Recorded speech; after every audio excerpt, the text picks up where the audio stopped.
Hello વિદ્યાર્થી મિત્રો, કેમ છો? મજામાં જ છો? હું છું પ્રતિક પંચાલ અને ડિપેક્સ એજ્યુકેશન યુટ્યુબ ચેનલમાં તમારું સ્વાગત કરું છું. આજે આપણે ધોરણ 12 કોમર્સની બોર્ડની પરીક્ષા 2025 જે 27 તારીખથી શરૂ થાય છે એની અકાઉન્ટ વિષયની આઈએમપી જોવાના છીએ, બરાબર. અને આજે આપણે 50 VSQ જોવાના છીએ, એટલે કે એક વાક્યના ઉત્તરો જોવાના છીએ. હવે અગાઉ આપણે MCQ તો જોયા જ હતા, અને જે વિદ્યાર્થી મિત્રોએ ન જોયા હોય તો વિદ્યાર્થી જોઈ લે. તમને અકાઉન્ટ સિવાય પણ BA અને ઇકોનોમિક્સના વિડીયો મળી જશે. અને તમારે અર્થશાસ્ત્રનું પેપર પહેલું છે તો એના માટે આપણે MCQ, VSQ અને સેક્શન Cના પ્રશ્નો મૂકી દીધા છે. તો ચેનલમાં જઈને જોઈ લેજો અને ચેનલને સબસ્ક્રાઈબ કરી દેજો. હવે આપણે વિડીયો તરફ આગળ વધીએ. તો પહેલો ક્વેશ્ચન એ છે કે પાઘડી. તો પાઘડી પાકા સરવાળામાં કયા મથાળા હેઠળ દર્શાવવામાં આવે? તો કે પાઘડી બિનચાલુ મિલકતોના મથાળા હેઠળ પાકા સરવાળામાં દર્શાવવામાં આવે છે. ત્યારબાદ છે કે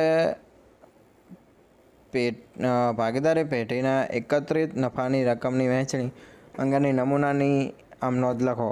તો એની અંદર તમારે લખવાનું છે કે એકત્રિત નફા ખાતે ઉધાર તે ભાગીદારોના મૂડી / ચાલુ ખાતે જમા. તો આની અંદર તમે જુઓ તો કે નફા નુકસાન ખાતે ઉધાર પણ તમે લખી શકો છો, અથવા એકત્રિત નફા ખાતે ઉધાર લખો તો પણ ચાલે. ત્યારબાદ છે કે મૂડીકૃત નફો એટલે શું? તો મૂડીકૃત નફો એટલે કે અપેક્ષિત વળતરના દરના આધારે સરેરાશ નફાની મૂડીકૃત કિંમત એટલે મૂડીકૃત નફો. ત્યારબાદ ભાગીદારી પેઢીનું પુનર્ગઠન એટલે શું? તો કે જુદા જુદા કારણોસર ભાગીદારી પેઢીમાં થતા ફેરફારોને ભાગીદારી પેઢીનું પુનર્ગઠન કહેવામાં આવે છે. ત્યારબાદ પાઘડી કેવા પ્રકારની મિલકત છે? તો કે પાઘડી એ અદ્રશ્ય મિલકત છે. ત્યારબાદ છે કે સરેરાશ નફો એટલે શું? તો કે ધંધાના પાછલા અમુક વર્ષોના નફાની સરેરાશ એટલે સરેરાશ નફો. ત્યારબાદ આગળનો પ્રશ્ન 7મો, ત્યાગનું પ્રમાણ એટલે શું? તે કેવી રીતે શોધવામાં આવે? તો જ્યારે ચાલુ ભાગીદારો વચ્ચે નફા નુકસાનની વહેંચણીના પ્રમાણમાં ફેરફાર થાય ત્યારે ભાગીદારોને નફાનો જે ભાગ ફેરફાર પહેલાં મળતો હતો તેનાથી ઓછો મળે છે. જે પ્રમાણમાં નફાનો ભાગ ઓછો મળે તે પ્રમાણને ત્યાગનું પ્રમાણ કહે છે. અને એને શોધવા માટે શું કરવામાં આવે? તો કે ભાગીદારે કરેલ ત્યાગ બરાબર જૂનો ભાગ માઇનસ નવો ભાગ કરો એટલે જે ત્યાગ હોય એ મળી જાય. ત્યારબાદ ભારિત સરેરાશ નફો એટલે શું? તો કે ભારિત સરેરાશ નફો એટલે જુદા જુદા વર્ષોના ભાર આપીને શોધવામાં આવતી નફાની સરેરાશ. ત્યારબાદ પુનઃમૂલ્યાંકન બાદના પાકા સરવાળામાં મિલકત, લેણા અને દેવા કઈ કિંમતે દર્શાવવામાં આવે છે? તો કે વાસ્તવિક બજાર કિંમતે દર્શાવવામાં આવે છે. ત્યારબાદ પુનઃમૂલ્યાંકન ખાતાને બીજા કયા નામે ઓળખવામાં આવે છે? તો આપણે ક્વેશ્ચન MCQમાં પણ હતો અને આમાં પણ છે કે એને નફા નુકસાન હવાલા ખાતા તરીકે પણ ઓળખવામાં આવે છે. ત્યારબાદ નિવૃત્તિ કે મૃત્યુ વખતે તે ભાગીદારને તેના ભાગની ભાગડી કોના દ્વારા આપવામાં આવે છે? તો કે ચાલુ ભાગીદારો દ્વારા આપવામાં આવે છે. ત્યારબાદ પેઢીના વિસર્જન સમયે વિસર્જન ખર્ચ કોણ ભોગવે? તો વિસર્જન સમયે પેઢીએ ખર્ચ ચૂકવવો પડે છે. એટલે ભાગીદારી જે પેઢી હોય એને આ ખર્ચ ચૂકવવાનો હોય છે. ત્યારબાદ છે કે કઈ બાકી બધા જ ભાગીદારોના જૂના નફા નુકસાનના પ્રમાણમાં જમા થાય? તો કે અનામતો અને નહીં વહેંચાયેલ નફો બધા જ ભાગીદારોના જૂના નફા નુકસાનના પ્રમાણમાં જમા થાય છે. ત્યારબાદ છે કે મરજિયાત વિસર્જન એટલે શું? મરજિયાત વિસર્જન એટલે બધા જ ભાગીદારોની સંમતિથી ગમે તે સમય પેઢીનું વિસર્જન થઈ શકે તેને મરજિયાત વિસર્જન કહેવામાં આવે છે. ત્યારબાદ છે કે પેઢીના વિસર્જન સમયે કયા પાકા સરવાળામાં દર્શાવેલ પ્રોવિડન્ટ ફંડની બાકીનો નિકાલ કેવી રીતે કરશો? તો કે ભાગીદારી પેઢીના વિસર્જન સમયે પાકા સરવાળામાં દર્શાવેલ પ્રોવિડન્ટ ફંડ માલ મિલકત ખાતાની જમા બાજુ ઉપર જોગવાઈના મથાળા હેઠળ દર્શાવવામાં આવશે.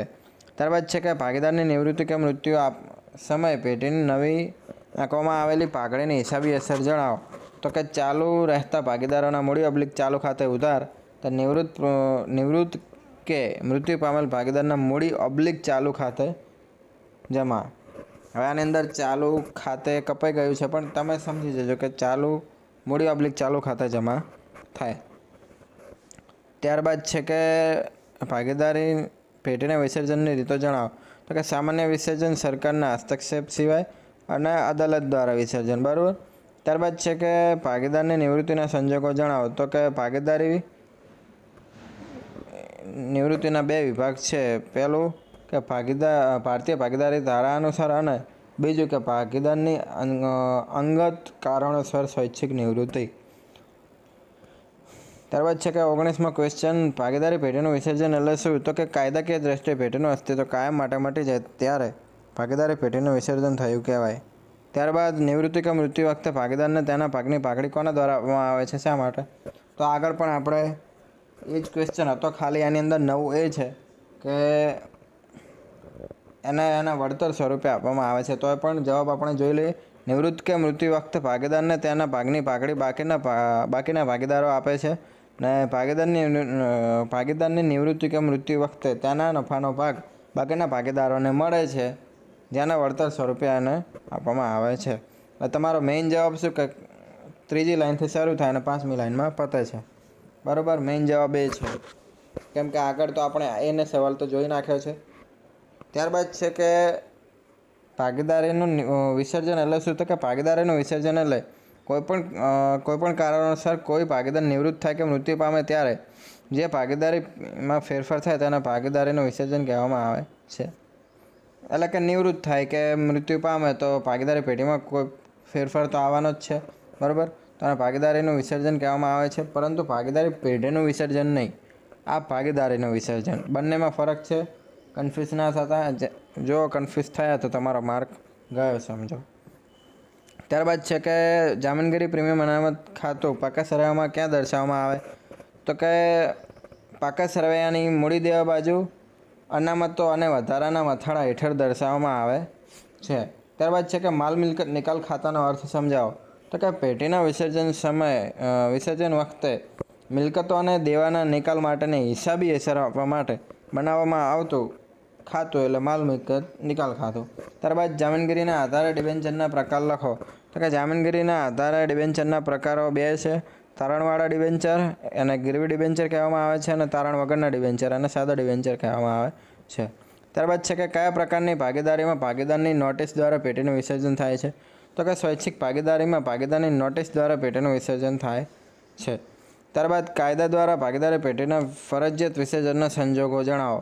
તો કે કાયદા દ્વારા ફરજિયાત વિસર્જનના સંજોગો પેઢીના બધા જ ભાગીદારો અથવા એક સિવાયના બધા ભાગીદારો નાદાર જાહેર થાય ત્યારે પેઢીનો ધંધો ચલાવવો ગેરકાયદેસર બને છે ત્યારે, બરાબર, આ કારણ હોય છે. ત્યારબાદ છે કે 27મો ક્વેશ્ચન, કઈ ચોક્કસ ઘટનાઓને કારણે પેઢીનું આપોઆપ વિસર્જન થાય છે?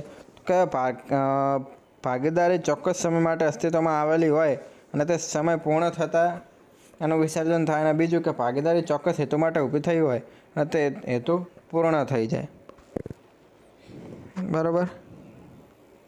ત્યારબાદ છે કે ડિબેન્ચર એટલે શું? તો કે કંપની જાહેર પ્રજા પાસેથી લાંબા ગાળા માટે ઉછીની મેળવેલ રકમ સામે રોકાણ કરીને દેવાનો સ્વીકાર કરતો હોય અને જે દસ્તાવેજ આપે છે તેને ડિબેન્ચર કહેવામાં આવે છે. ત્યારબાદ છે કે 29મો, પેઢીના વિસર્જન સમયે અગાઉથી માડી વાળેલ કાલખાત પરત મળે ત્યારે તેની નોંધ ક્યાં થાય? તો કે પેઢીના વિસર્જન સમયે અગાઉ માડી વાળેલ કાલખાત પરત મળે ત્યારે રોકડ બેંક ખાતે ઉધાર કરી માલ મિલકત નિકાલ ખાતે જમા થાય છે. એ આવી રીતે તમે લખી શકો છો કે રોકડ અથવા બેંક ખાતે ઉધાર તે માલ મિલકત નિકાલ ખાતે જમા. ત્યારબાદ છે કે 30મો ક્વેશ્ચન, કંપની ધારા 2013 મુજબ કંપની કેટલા વર્ષની મુદતના ડિબેન્ચર બહાર પાડી શકે છે? તો કે કંપની ધારા 2013 મુજબ કંપની 10 વર્ષથી વધુ મુદતના ડિબેન્ચર બહાર પાડી શકશે નહીં, પરંતુ જો કંપની ઇન્ફ્રાસ્ટ્રક્ચર પ્રોજેક્ટમાં કામ કરતી હોય, બરાબર, તો તે વધુમાં વધુ 30 વર્ષની મુદતના ડિબેન્ચર બહાર પાડી શકે છે. ત્યારબાદ છે કે વ્યાજ આવરણ ગુણોત્તર શું દર્શાવે છે? તો કે વ્યાજ આવરણ ગુણોત્તર વ્યાજ અને વેરા પહેલાંનો નફો અને લાંબા ગાળાના દેવા પર વ્યાજનો સંબંધ દર્શાવે છે અથવા આ ગુણોત્તરની કમાણીની ક્ષમતા દર્શાવે છે. ત્યારબાદ છે કે સ્ટોકમાં ફેરફાર ઋણ હોય તો વેચેલ માલની પડતરમાં ઉમેરાય કે બાદ થાય? તો કે બાદ થાય. ત્યારબાદ સ્ટોક ટર્નઓવર એટલે શું? સરેરાશ સ્ટોકનું વર્ષ દરમિયાન કેટલી વખત વેચેલ માલની પડતરમાં રૂપાંતર થયું છે અને તેનું વેચાણ થયું છે તો તેને સ્ટોક ટર્નઓવર કહેવામાં આવે છે. ત્યારબાદ છે કે 34મો ક્વેશ્ચન, કયા ગુણોત્તરો દ્વારા કાર્યક્ષમતા મપાય છે? તો કે કાર્યક્ષમતાના ગુણોત્તરો દ્વારા કાર્યક્ષમતા મપાય છે. ત્યારબાદ સદ્ધરતાના ગુણોત્તર જણાવો. તો કે ઇક્વિટી દેવા ગુણોત્તર, કુલ મિલકત લેણા દેવાનો ગુણોત્તર, ત્યારબાદ માલિકી ગુણોત્તર અને વ્યાજ આવરણ ગુણોત્તરનો સમાવેશ થાય છે. ત્યારબાદ છે કે કયા ગુણોત્તર દ્વારા તરલતા મપાય છે? તો કે ચાલુ ગુણોત્તર અને પ્રવાહી ગુણોત્તર દ્વારા તરલતા મપાય છે. ત્યારબાદ છે કે 37મો, શેર હોલ્ડરના ભંડોળો એટલે શું? તો કે શેર હોલ્ડરના ભંડોળો એટલે ઇક્વિટી શેર મૂડી અને પ્રેફરન્સ શેર મૂડીમાં અનામતો અને વધારો ઉમેરતા તથા નફા નુકસાન ખાતાની ઉધાર બાકી બાદ કરતાં મળતી રકમને શેર હોલ્ડરના ભંડોળો કહે છે. ત્યારબાદ છે કે 38મો ક્વેશ્ચન, વેપારી લેણાની ગણતરી કરતી વખતે દેવાદારોમાંથી કાલખાદ અનામત બાદ થાય? તો કે ના થાય. તમારે આખું લખવાનું, હું તો ટૂંકમાં કહું છું. ત્યારબાદ છે કે ગુણોત્તર એટલે શું? તો કે બે હિસાબી આંકડાઓ વચ્ચેના જે સંબંધ ગાણિતિક રીતે દર્શાવાય તેને ગુણોત્તર કહેવામાં આવે છે. ત્યારબાદ છે કે વેચાણ પડતર એટલે? તો કે વપરાયેલ કાચા માલની પડતરમાં મજૂરી અને કારખાના ખર્ચ ઉમેરાતા જે પડતર મળે તેને વેચાણ પડતર કહેવામાં આવે છે. ત્યારબાદ છે કે 41મો, રોકડ પ્રવાહ પત્રક એટલે શું? તો કે વર્ષ દરમિયાન રોકડની આવક અને જાવક કેટલી થઈ અને તેના પરિણામે વર્ષનો રોકડ અને રોકડ સમકક્ષની શિલક દર્શાવતું પત્રક એટલે રોકડ પ્રવાહ પત્રક. બરાબર. આ ને આગળ જે ક્વેશ્ચન આવશે એ બંનેમાં ઘણો ફરક હશે. આગળ એટલે છેલ્લો ક્વેશ્ચન છે. ત્યારબાદ છે કે સ્વનિર્મિત મિલકતો ક્યાં નોંધાય? તો કે રોકાણ પ્રવૃત્તિમાં નોંધવામાં આવે છે. ત્યારબાદ છે કે રોકડ પ્રવાહ એટલે? તો કે રોકડ પ્રવાહ એટલે રોકડ અને રોકડ સમકક્ષની આવક અને જાવક એટલે રોકડ પ્રવાહ. ત્યારબાદ છે કે નાણાકીય પ્રવૃત્તિઓ એટલે શું? તો કે એવી પ્રવૃત્તિઓ જેના દ્વારા માલિકીની મૂડી અથવા ઉછેરની મૂડી બંનેના કદ અને સ્વરૂપમાં ફેરફાર થાય. ત્યારબાદ છે કે બેંક ઓવરડ્રાફ્ટમાં વધારો ઘટાડો કઈ પ્રવૃત્તિમાં નોંધાય? તો કે નાણાકીય પ્રવૃત્તિમાં નોંધાય. ત્યારબાદ છે કે મળેલ ડિવિડન્ડ અને વ્યાજ કઈ પ્રવૃત્તિમાં નોંધાય છે? તો કે નાણાકીય પ્રવૃત્તિમાં નોંધાય છે. ત્યારબાદ છે કે ચૂકવેલ બાંહેધરી કમિશન કઈ પ્રવૃત્તિમાં ધ્યાનમાં લેવામાં આવે છે? તો કે નાણાકીય પ્રવૃત્તિમાં ધ્યાનમાં લેવામાં આવે છે. ત્યારબાદ છે કે કામગીરી પ્રવૃત્તિઓ એટલે શું?